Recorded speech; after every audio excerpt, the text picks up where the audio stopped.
할렐루야. 오늘 하루도 주님의 은혜 가운데, 하나님의 큰 사랑 가운데 머무르는 복되고 귀한 날 되기를 축원합니다. 오늘 함께 읽을 말씀은 누가복음 13장 31절에서 35절까지입니다. 곧 그때 어떤 바리새인들이 나와서 이르되 나가서 여기를 떠나소서, 헤롯이 당신을 죽이고자 하나이다. 이르시되 너희는 가서 저 여우에게 이르러 오늘과 내일은 내가 귀신을 쫓아내며 병을 고치다가 제3일에는 완전하여 지리라 하라. 그러나 오늘과 내일과 모레는 내가 갈 길을 가야 하리니 선지자가 예루살렘 밖에서는 죽는 법이 없느니라. 예루살렘아 예루살렘아, 선지자들을 죽이고 내가 파송된 자들을 돌로 치는 자여, 암탉이 제 새끼를 날개 아래 모음같이 내가 너희의 자녀를 모으려 한 일이 몇 번이냐. 그러나 너희가 원하지 아니하였도다. 보라, 너희 집이 황폐하여 버림바 되리라. 내가 너희에게 이르노니 너희가 주의 이름으로 오시는 이를 찬송하리로다 할 때까지는 나를 보지 못하리라 하시니라. 아멘.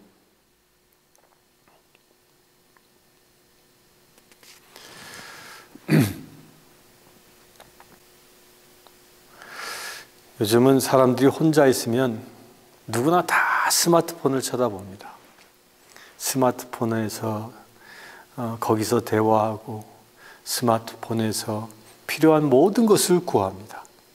또 심심하면 스마트폰의 유튜브 채널을 통해서 다양한 영상들을 감상합니다. 자기가 좋아하는 분야의 그 수많은 스토리들을 보면서 즐거워합니다. 그런데 저는 설교하는 사람이니까 설교에 관한 유튜브 채널이 굉장히 많습니다. 근데 제가 그 많은 설교들을 보면서 어떤 설교를 사람들이 많이 듣고 있는가, 보고 있는가, 이걸 한번 의도적으로 한번 이렇게 살펴보았습니다. 쭉 살펴보다가 한 가지 공통점을 제가 발견합니다. 유명한 명설교가가 설교한다고 해서 조회수가 막 수십만 횟수로 막 폭발적으로 그렇지 않습니다. 조회가 늘어나고 사람들이 많이 보는 설교는요, 다른 것이 아니라 마지막 날, 곧 종말에 관하여 설교하는 그 설교들이 굉장히 많이 사람들에게 인기를 끌고 있다는 겁니다. 그것은 무엇을 반증하는 겁니까? 사람들이 마지막 때에 대하여 그만큼 관심이 높다는 겁니다. 왜일까요? 지금 우리가 살고 있는 시대가 마지막 때처럼 누구나 다 느끼고 있기 때문입니다. 지금 당장 저 하늘이 열리고 구름 타고 주님께서 나팔 소리와 더불어 재림하신다 할지라도 성경의 예언에 비추면 조금도 이상할 것 없을 만큼 마지막 때를 우리가 지금 살고 있기 때문입니다. 그래서 종말에 대하여 사람들이 관심이 그만큼 높은 것이죠. 그런데 더 중요한 것, 우리가 종말의 때가 언제인지를 아는 것, 그건 거의 불가능합니다. 예수님도 모른다고 하셨으니까. 그러면요, 종말에 대한 그 깊은 관심은 우리가 신앙생활을 통하여 어떻게 사용해야 할까요? 종말의 때를 알고자 하는 것이 아니라 종말을 어떻게 준비하느냐가 중요하다는 겁니다. 우리는 지금 매일 아침마다 누가복음을 쫙 보고 있습니다. 누가복음을 쭉 보면서 예수님이 이제 갈릴리에서 예루살렘에 도착하신 장면까지가 오늘 읽은 복음입니다. 주님께서 이제 예루살렘을 내려다 보시면서 예루살렘아, 예루살렘아 하며 한탄하시는 말씀이 오늘 기록되어져 있습니다. 오늘 기록되어져 있는 말씀에 선지자들을 죽이고 내게 파송된 자들을 돌로 치는 자여 라고 하면서 그 그 예루살렘이 얼마만큼 패역한 일을 하여 왔는지를 주님이 지적하고 그것을 놓고 애통해 하시는 모습을 오늘 말씀을 통하여 보여주고 있습니다. 자, 한번 생각을 바꿔봅시다. 마지막 때는 예수님이 오시는 날입니다. 그렇다면 지금 예수님이 예루살렘에 가 계시는 것은요, 마지막 때의 또 하나의 마지막 때라는 것입니다. 어떤 마지막 때예요? 모든 아담 이후로 지어졌던 모든 원죄가 씻기움 받고 진정한 하나님의 백성들이 다시 태어나는 그때가 바로 예수님이 예루살렘에 입성하시는 그때인 겁니다. 예수님께서 그 예루살렘에 입성하여 십자가에 달려 죽으심으로 인하여 사망 권세를 꺾으시고 구원을 완성하신 것이죠. 이것이 사단으로 보면요, 사단의 입장에서 보면 종말인 것입니다. 그러나 우리 그리스도인들에게는 새로운 역사의 시작인 것입니다. 축복의 시작인 것이죠. 지금 이 시대도 똑같습니다. 예수님께서는 이 땅에 곧 오실 것입니다. 이미 와 계십니다. 그리스도의 영으로 와 계십니다. 성령으로 이미 와 계십니다. 그리고 우리와 함께 사시며 우리를 그 육을 가지고 오실 예수 그리스도의 그 나라를 준비하라고 우리와 함께 살고 계십니다.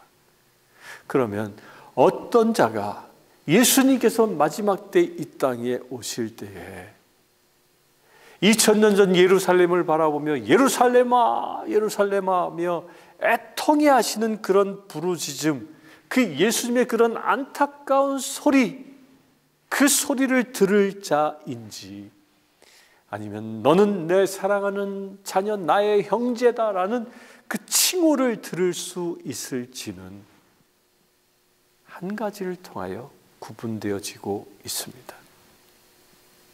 그게 무엇이냐면요, 오늘 예수님은 모으는 것에 관하여 말씀하고 있습니다.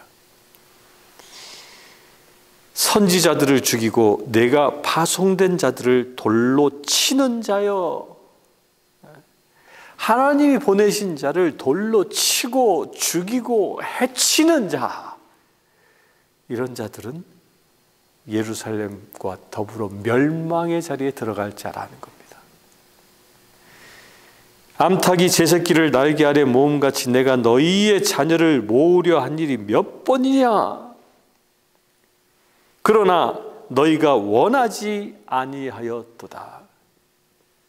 마지막 날 멸망의 자리에 들어갈 자가 어떤 자인지를 주님이 지금 이렇게 얘기하고 있는 겁니다.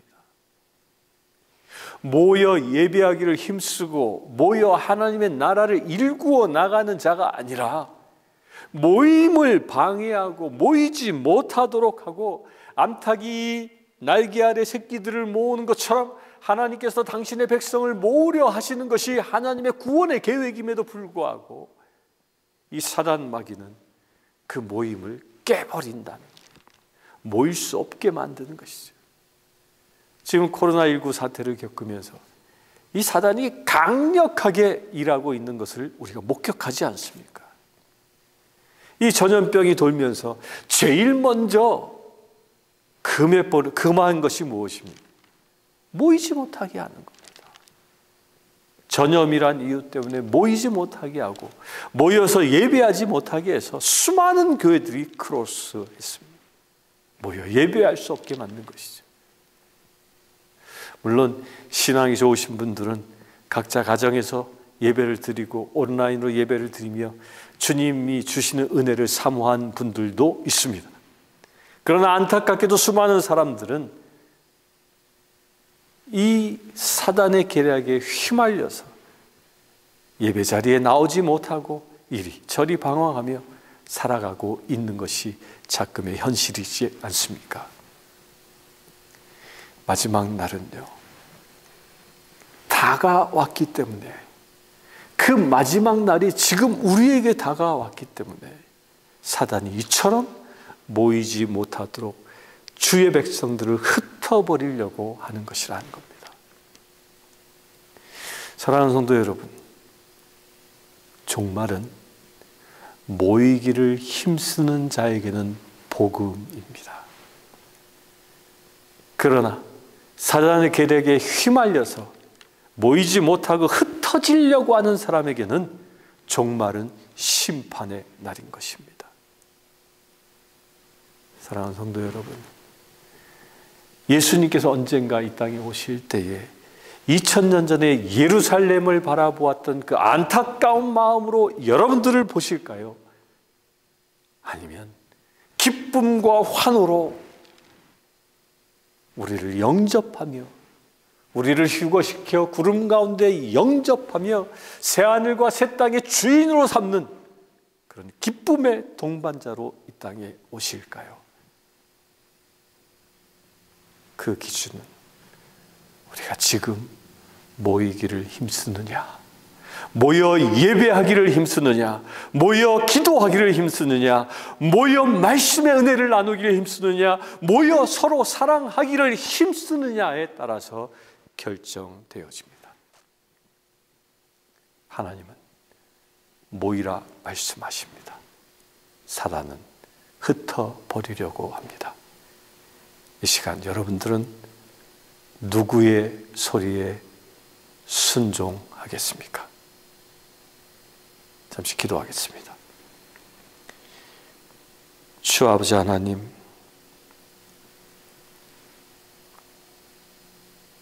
사탄은 우리로 하여금 서로 분열하게 만들고 우리로 하여금 서로 공격하게 하고 우리로 하여금 서로 죽이게 만듭니다. 모이지 못하게 합니다. 그러나 하나님께서는 암탉이 병아리를 품에 품듯이 당신의 사랑하는 자녀들이 모여 주의 품 안에 머물기를 원하십니다. 그래야 주 안에서 예배하고 주님께 경배와 찬양 드리기를 원하십니다.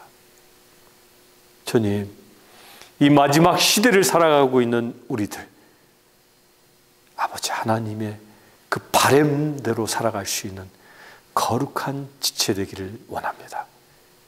모이게 힘쓰는 주의 자녀 되기를 원합니다. 예수 그리스도의 이름으로 기도드리옵나이다. 아멘. 지금은 우리 주 예수 그리스도의 은혜와 하나님의 크신 사랑과 성령님의 감화 감동 교통 치유하심이 이 시간 예배하는 주의 사랑하는 모든 지체들 위해 함께 하실지어다. 아멘.